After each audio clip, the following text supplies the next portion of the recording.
इतवार की शाम अहमद की मुलाकात अकबर से हुई। अस्सलाम वालेकुम अकबर, क्या बात है, बड़े खुश नजर आ रहे हो। वालेकुम सलाम।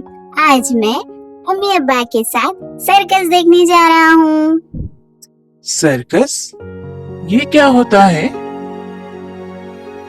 सर्कस में तरबियत पाए हुए इंसान और जानवर अपने करतब दिखाते हैं।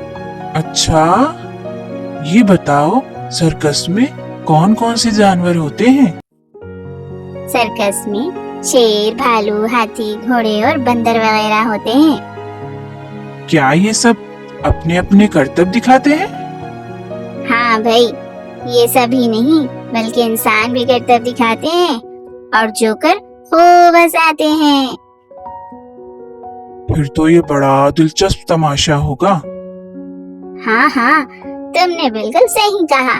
ये दिल बहलाने वाली बहुत अच्छी तफरीह है। तो फिर ठीक है, मैं भी अपने अब्बू से कहूँगा कि वो मुझे और मेरी बहन फरहत को सर्कस दिखाएं।